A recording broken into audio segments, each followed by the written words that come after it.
For 20 years, she was just a ghost story whispered to disobedient pups. The female born under bad moon, abandoned in the Deadwood because a seer prophesied her wolf would end the bloodline. Now, the Alpha King is being pulled into that same forbidden forest every night in his sleep, drawn by a force his own wolf cannot resist, and what he finds there will shatter every law of their kind. He is Alexander Thorne, the unchallenged Alpha King who united the 12 territories through strength and wisdom. But for 3 months, his own wolf has rebelled, leading him unconscious into the one place no wolf is permitted to tread. His council fears madness, or worse, that the seer was right, and that the child they left for dead is very much alive, waiting for him. To understand the terror this sleepwalking inspires, you must first understand the law of the Deadwood. It is the oldest and most absolute edict in the 12 territories. No wolf may enter, not to hunt, not to seek shelter, not even to pursue a rogue. The penalty is exile or death. The forest is a silent, sprawling graveyard at the heart of the kingdom, and its borders are patrolled by the king's own elite guard, the Iron Claw. For generations, the Deadwood has been the pack's open secret, a shame they built a wall around, and it all began with a prophecy. 20 years ago, the Silverfang Pack, Alexander's predecessors, were the most powerful in the region. Their alpha Borin had just taken a new mate, Ilara, who gave birth to a single female pup under the harvest moon. The celebration lasted 3 days. On the fourth, the pack's ancient seer, a blind elder named Morwen, demanded an audience. She placed her hands on the squirming infant and recoiled as if burned. Her pronouncement was swift and merciless. She said the child's wolf would not be a companion, but a conqueror. It would grow larger and more savage than any alphas, and it would not simply lead the bloodline. It would consume it from the inside, ending the Silverfang legacy forever. The only way to avert this fate was absolute exile, not just from the pack, but from Wolfkind itself. The council was divided. Some called it superstitious nonsense, but Borin was a pragmatic and fearful alpha. The political stability of his rule depended on a clear, strong heir. A daughter, especially one cursed by a seer, was a vulnerability he could not afford. On a moonless night, Borin, his beta, and 2 trusted enforcers took the 6-week-old pup, wrapped only in a wolfskin, and carried her deep into the Deadwood. They left her at the base of a giant, light-hanging scarred oak. They heard no cries as they walked away. They told the pack and Ilara that the child had sickened and died in the night. The official record lists a stillbirth. Only 4 living souls knew the truth of that night. Within 5 years, 3 of them were dead, Borin and the enforcers killed in a border war that nearly destroyed the pack. Only the beta, an old wolf named Kale, now the trembling head of Alexander's council, remained. Alexander Thorne ended that war. He was not born a Silverfang. He was a warrior from a lesser pack who saw the crumbling dynasty and seized his moment. He challenged and killed Borin's weak successor in single combat, unifying the shattered territories through a combination of ruthless strategy and a surprising streak of diplomatic wisdom. He enforced the Deadwood law more strictly than any alpha before him. He believed in order, in clear boundaries between the civilized world and the wild. For 15 years, his reign was the golden age of stability. Then, 3 months ago, the dreams began. It started subtly. Alexander would wake at dawn with pine needles in his hair, his feet caked in dried mud, standing on the stone balcony of his bedchamber. He dismissed it as stress. Then his head guard Marcus found him one morning not on the balcony, but a mile from the castle walls, facing the tree line of the Deadwood, still deep in sleep. The king's wolf, a massive beast of legendary control, was acting on its own. Every sleep-tracking device, every magical ward placed around his room, failed. His wolf was bypassing the conscious mind of the king to go for a walk. The council, led by old Kale, was terrified. Kale recognized the direction immediately, the same path he had walked 20 years prior. He begged Alexander to submit to magical sedation, to be chained at night. Alexander refused. He was the Alpha King, he would not be bound in his own home, but the walks grew longer, more purposeful. Security footage, when it didn't mysteriously fail, showed the king's sleeping form moving with unnatural grace through the dark, always toward the Deadwood border. The Iron Claw guards reported feeling an immense, passive dominance rolling off him in his sleep, a command that forced them to step aside and let him pass. They were physically incapable of stopping their own king. The theory of madness gained traction. Perhaps the strain of rule was cracking the mind that united the territories, but Alexander felt no madness. In his dreams, he wasn't a king. He was simply a wolf, following a scent he had known his entire life but had never consciously smelled. A scent of frost-wild berries, of damp earth after a lightning strike, and underneath it all, a profound, aching loneliness that called to his own wolf like a howl across a canyon. His conscious mind fought it every night. His wolf was winning. Kale, drowning in guilt, finally broke. In a closed council session, with the king glaring and rubbing a sleep-deprived hand over his face, the old beater confessed everything. The healthy female pup, the seer's prophecy, the midnight journey to the lightning oak. He wept as he described the silence of the forest that night. We left her for the elements or the predators, he sobbed. We swore the secret would die with us. Alexander listened in stony silence. When Kale finished, the room was colder than winter.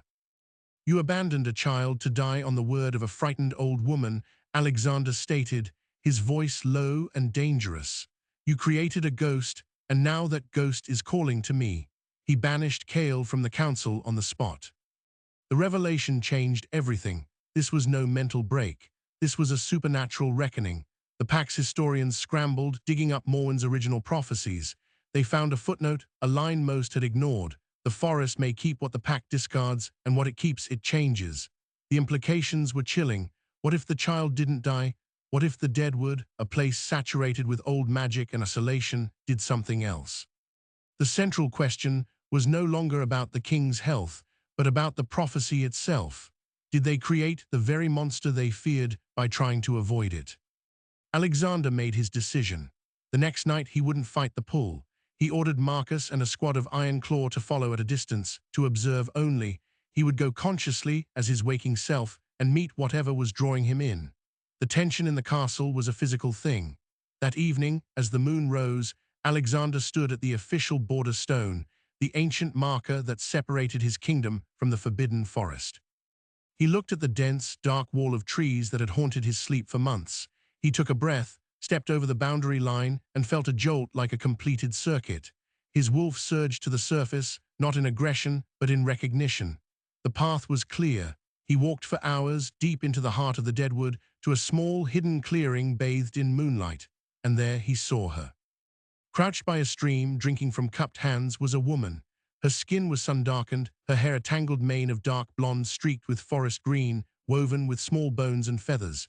She wore patched hides and moved with a predator's silent economy. She was the most feral, utterly wild thing Alexander had ever seen. And the moment his shadow fell across the water, she spun. Her eyes, a luminous, piercing gold, locked onto his. There was no fear in them. Only a sharp, intelligent assessment. She tilted her head, sniffed the air once, and her lips drew back not in a human smile, but in a silent snarl that revealed sharp canines. Alexander's own wolf rose in a wave of instinctual challenge, but beneath it was a deafening, undeniable truth screamed by the bond he thought he'd never feel. Mate. Before a single word could be spoken, a low, thunderous growl echoed from the trees behind her. A shadow detached itself from the darkness, padding to stand protectively at her side. It was a wolf, but it was all wrong. It stood a full head taller than Alexander's own impressive shifted form would be. Its fur was a unique silvery gray, dappled like the forest floor, and its eyes glowed with the same fierce gold as the woman. This was her wolf. And the seer's prophecy was horrifically, magnificently true. It was larger than his own. The wild woman placed a calm hand on the giant wolf's shoulder, her gaze never leaving the stunned Alpha King. The silence stretched, broken only by the stream. Then, from the trees behind Alexander, came the panicked rustle of his guards moving in. The woman's eyes flickered toward the sound, and in a blur of motion too fast to follow, she and her wolf vanished into the dense undergrowth, leaving Alexander alone in the clearing with the scent of frost-wild berries and the echoing realization. The abandoned pup had not just survived. She had thrived, and she was his fated mate. The cliffhanger of his life was just beginning. Alexander stood frozen in the clearing, the scent of her already fading on the wind, the truth a live wire in his blood. Mate. The word was a primal roar in his mind, his wolf surging against his skin, demanding pursuit.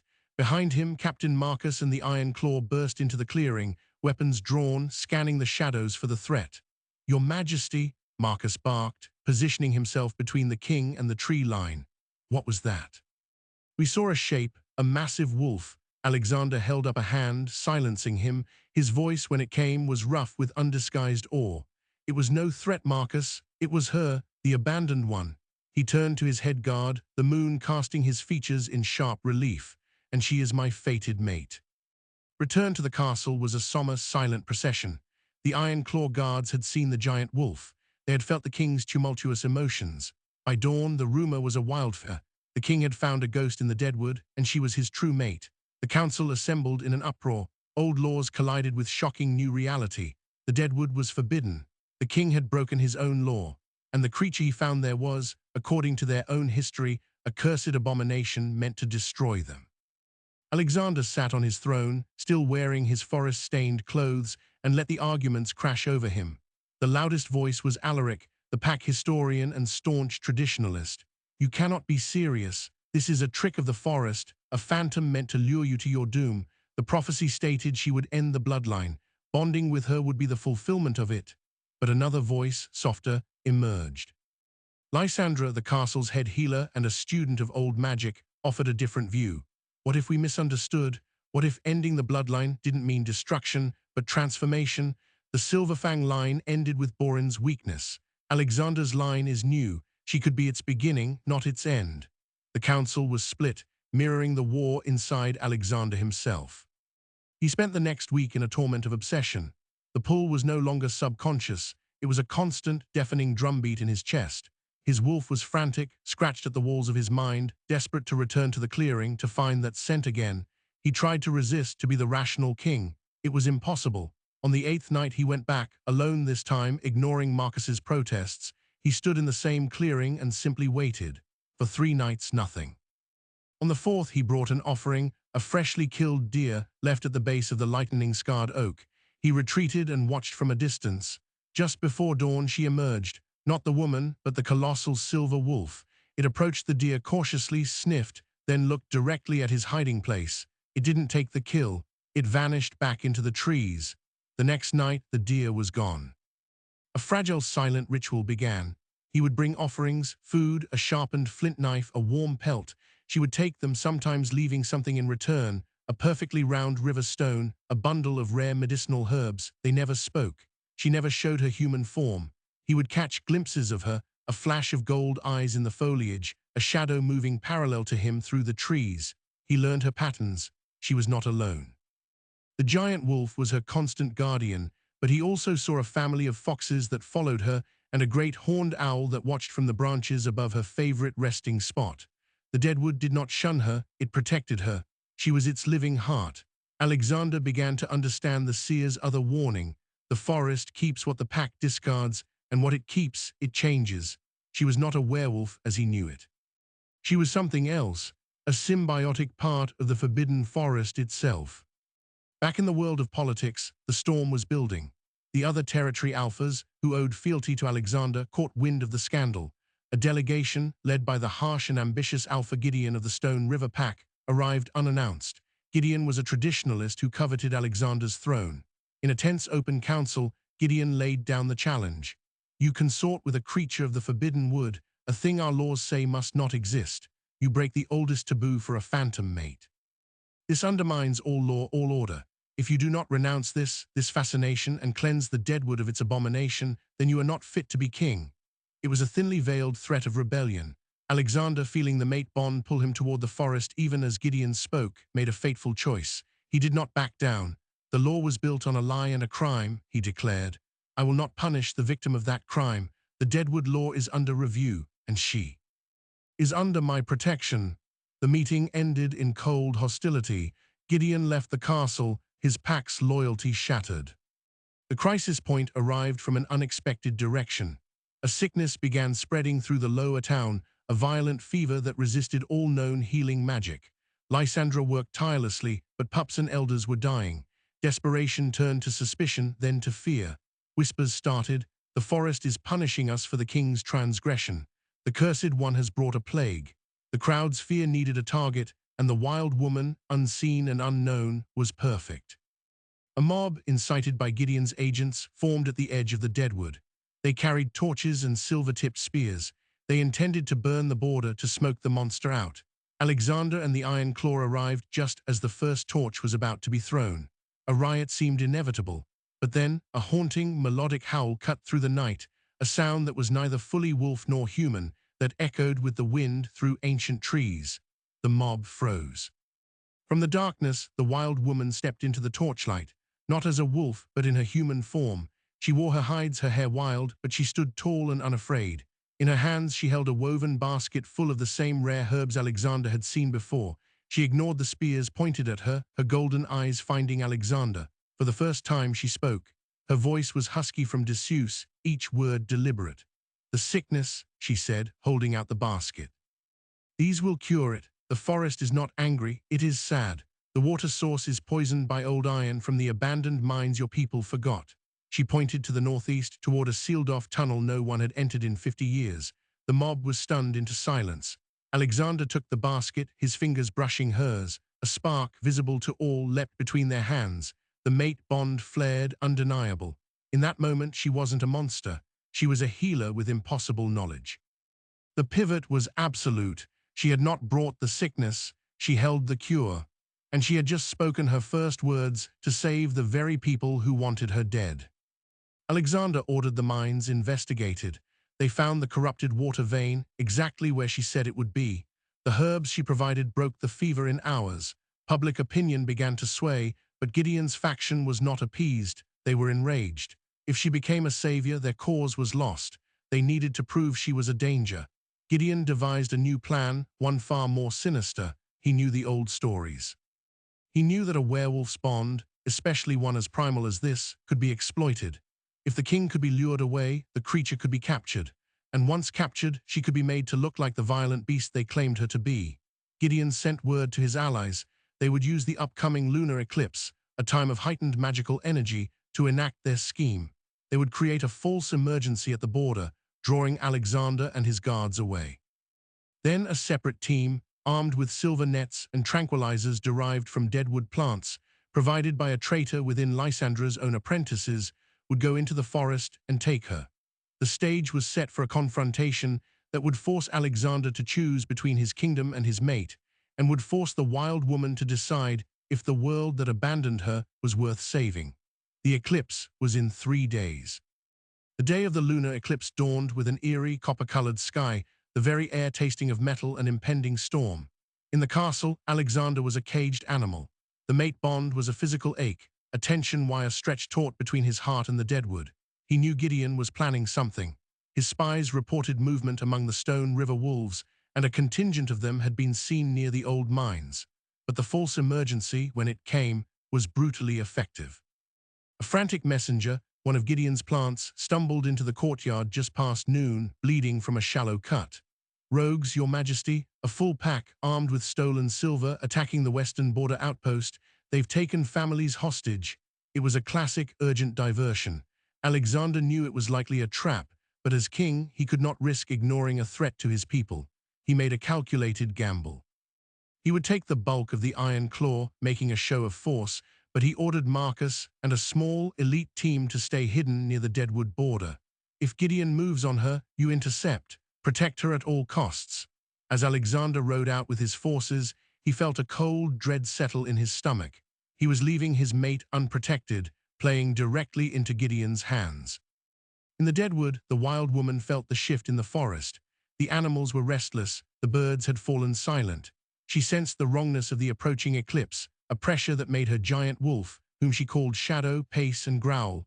She also felt the acute, painful pull of Alexander's distance through the bond.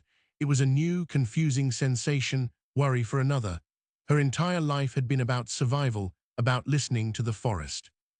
Now her soul was tied to a man from the world that had rejected her. She was at the stream when the first trank dart hissed out of the trees. It was not Gideon's men. It was a smaller, stealthier team wearing cloaks that masked their scent, the traitorous healer's apprentice and hired mercenaries paid in Gideon's gold. The dart, tipped with a concentrated extract of deadwood nightshade, grazed her shoulder. Instantly, her limbs grew heavy. Shadow roared, lunging at the attackers, but a silver net, weighted and enchanted, was flung over him. The silver burned his hide, and the more he struggled, the more it constricted. The wild woman tried to run, to shift, but the toxin inhibited her magic. She was tackled, bound with ropes woven from wolfsbane stems. As they dragged her away, she locked eyes with Shadow, who was weakening under the silver. She sent a single, desperate pulse of feeling down the mate bond, a scream of capture and betrayal, before a hood was thrown over her head. Alexander, halfway to the border, felt it like a knife to the gut, a searing spike of panic and helplessness that was not his own. He wheeled his horse around, his roar of fury echoing across the plains. It's a ruse, back to the castle now, but Gideon had anticipated this. The Stone River wolves, hidden along the return route, ambushed Alexander's column. A skirmish erupted, buying Gideon precious time. Meanwhile, Marcus's hidden team had been tricked. They'd been drawn away by decoys on the opposite side of the forest. By the time they found the empty clearing and the struggling, netted Shadow, it was too late. The wild woman was gone. Gideon did not take her to prison. He took her to the ancient Stone River ceremonial grounds, a stone circle atop a windswept cliff. His plan was monstrously simple. Under the blood moon eclipse, with his allied alphas and a gathered crowd of fearful pack members watching, he would force her to shift. He would provoke her beast with silver and pain until she attacked. He would then, in defense of the people, slay the monster of the Deadwood on live video, proving Alexander's weakness and his own strength. When Alexander finally fought his way through the ambush and arrived at the castle, Marcus delivered the grim news. Gideon had her, and he was broadcasting the location. It was a public invitation to execution. Alexander's control shattered. His wolf erupted to the surface in a wave of fury that shattered every window in the throne room. He wasn't going to plan a rescue, he was going to war. At the stone circle, under the darkening eclipse, the wild woman was chained to a central pillar with silver alloy manacles. The wolfsbane ropes had been removed, but the nightshade toxin still clouded her mind. Gideon, in full ceremonial armor, addressed the crowd and the cameras. "Behold, the abomination from the Deadwood, the so-called mate of our failing king. Let us see the beast within." He took a silver whip and struck her across the back. The crowd gasped. She cried out a raw, animal sound of pain, but she did not shift. She focused on the mate bond, on the tumultuous, raging storm of Alexander's approach. She held onto it like an anchor. Gideon, enraged by her defiance, struck her again. "Shift, show them what you are." Still she refused. Her human eyes, glowing gold with pain and effort, stared him down. "I am what you made me," she spat, blood on her lips. "And the forest remembers its debts." This was the moment Gideon's plan unraveled. He hadn't accounted for the bond, and he hadn't accounted for the true nature of the Deadwood's magic. The wild woman, pushed to the edge of consciousness, didn't reach for her own wolf. Instead, she reached for the forest itself. She sent out a silent, desperate call through her unique connection, not a howl but a plea. The eclipse reached totality. The world plunged into an eerie red darkness, and the forest answered. It didn't send animals. It sent the land. The ground beneath the stone circle began to tremble. Vines, thick as pythons, erupted from the cracks in the rock, lashing around the legs of Gideon's guards. Roots snaked up from the earth, pulling at the stone pillars. The great horned owl she'd befriended dove from the sky, claws aimed for Gideon's eyes. It was not an attack of teeth and claw, but of the ecosystem itself turning against them. The crowd screamed, fleeing in panic. Gideon, shielding his face, shouted for his men to kill her. But in the chaotic, red darkness, a new sound rose above the din, the thunder of hooves, and a roar of pure, unadulterated alpha rage that shook the cliffside. Alexander arrived not with an army, but alone on his great black warhorse, having outpaced his guards. He took in the scene in an instant, his mate chained and bleeding, the vengeful forest running wild, Gideon raising a silver sword. Alexander shifted in mid-stride. His wolf, a colossal beast of midnight black fur and blazing amber eyes, landed between Gideon and the pillar. The display of raw power was terrifying. This was not the diplomatic king. This was the primal conqueror who had united the territories by force. Gideon's own wolf was large, but it seemed a pup in comparison. "You touch her again," Alexander snarled, his voice a guttural avalanche, "and I will tear the Stone River lineage from the history books." Gideon, a coward at his core, hesitated, but his allies did not. 3 other alphas, bound to Gideon by promise and greed, shifted and attacked Alexander as one. What followed was a battle of legend under the blood-red moon. Alexander fought with the berserk fury of a mated wolf, but he was outnumbered. He bled from silver wounds as he protected the pillar. The wild woman, seeing her mate injured, felt something break inside her. The last of the toxin burned away in a surge of protective rage. The silver manacles, resisting her wolf, began to heat up, then to glow. She wasn't trying to shift into a wolf. The bond with Alexander, the call of the forest, and the ancient magic of the deadwood within her coalesced. With a deafening crack of energy, the manacles shattered. She didn't stand up as a human or a wolf. She transformed into something entirely new, a magnificent hybrid creature. She stood on two legs, covered in a coat of silvery fur, her hands ending in deadly claws, her face a beautiful, terrifying blend of woman and wolf, crowned with a mane of tangled gold and leaves. And she was taller, even more powerful than Alexander's shifted form. The seer's prophecy was fully realized. This was the conqueror. This was the end of the old bloodline and the birth of something new. With a speed that blurred, she entered the fight.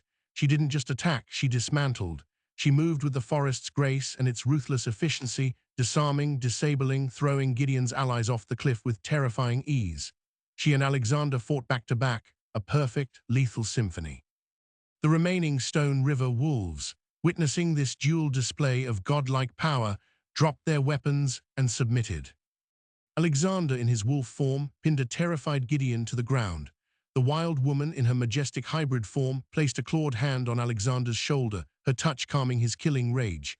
She looked down at Gideon, her voice a resonant echo of wind and stone. The forest does not forget. The pack's crime is paid in blood tonight. Your rebellion ends here. She then looked at the cowering crowd and the cameras. I am Ilara's daughter, the forest's child, and I choose him. She placed her hand over Alexander's heart. In that moment, under the dying light of the eclipse, the political game was over. The question of her legitimacy was vaporized by sheer, awe-inspiring power, but as the adrenaline faded, the wild woman's form flickered. The transformation had drained her. She collapsed, reverting to her human form, unconscious in Alexander's arms. The immediate threat was over, but the consequences were just beginning. Gideon was captured, his alliance broken. But the world had just seen the Alpha King's mate become a mythical being of unimaginable power. They had seen the Deadwood come alive. And as Alexander carried his unconscious mate back to his kingdom, he knew the real battle was about to start. Not for her acceptance, but for control of the terrifying, beautiful future she represented. The world of Wolfkin would never be the same, and every eye was now watching Obsidian Peak. The weeks that followed the eclipse battle were not a victory celebration, but a delicate, exhausting reconstruction of reality. The wild woman, who the people now tentatively called Ilara's daughter, slept for 3 days in the castle's healing ward under Lysandra's care. Her body was recovering from the toxin, the silver burns, and the monumental energy expenditure of her hybrid transformation. Alexander never left her side. When she finally woke, her first sight was not the forest canopy, but a vaulted stone ceiling and the anxious face of the Alpha King. She didn't speak. She simply looked at him, her golden eyes clear, and placed her hand over his where it rested on the bed. The bond, no longer a desperate pull but a settled, warm current, hummed between them. The first crisis was over. The next one, integrating a feral, supremely powerful prophesied queen into a fractured kingdom, was just beginning. Alexander moved with decisive force on the political front. Gideon and his core conspirators were stripped of their titles and imprisoned in obsidian cells deep beneath the castle, their packs placed under the temporary stewardship of loyal alphas. The public video of the battle, far from causing panic, had a surprising effect. It didn't show a monster, it showed a protector. It showed a king fighting for his mate and a mythical being defending him in turn. The narrative shifted from fear to awe. Alexander, leveraging this, made his first formal decree as king and mate. He stood on the castle steps with a still weak but determined Ilara's daughter beside him, wrapped in a simple grey cloak. The law of the Deadwood is hereby abolished, he announced, his voice carrying over the gathered crowd. It was founded on a crime and sustained by fear. The forest is not our enemy. It is part of our territory, and it is under the protection of your queen. He then took her hand. This is Lyra. He gave her the name she had never owned, a name meaning lyre, an instrument of harmony. She is my fated mate, your lunar queen, and the living bridge between our world and the wild. Lyra's integration was neither smooth nor simple. She could barely tolerate the stone walls of the castle, often sleeping on the balcony or in the adjacent garden. She ate with her hands, regarded formal clothing as a trap, and communicated in short, direct sentences. The court was baffled, but Alexander didn't try to cage her. He adapted. Meetings were sometimes held in the garden. He learned to read the subtle shifts in her posture, the flicker of her eyes, understanding her language of silence and gesture. And Lyra, in turn, began to learn his world. Her intelligence was ferocious and observational. She spent hours in the archives with Lysandra, not reading, but having the histories read to her, correlating them with the forest's memories passed down through root and stone. She asked one piercing question about tax ledgers that exposed a decade of graft in the Eastern Territory. The council, once fearful, began to regard her with wary respect. The final monumental test was the conclave of alphas. All 12 territory leaders were summoned, some loyal, some still resentful. Lyra had to be presented and accepted. The night before, Alexander found her on the highest balcony, staring at the distant dark line of the deadwood. "I can feel them," she said quietly. "Their doubt is a sour scent on the wind. They will challenge me." "Then we face it together," he replied. The next day in the Grand Hall, the challenge came not from a rival alpha, but from an unexpected quarter. An elderly seer from the Mountain Cloud Pack, a successor to Morwen's tradition, stepped forward. "The prophecy of destruction still hangs over this union," the seer intoned.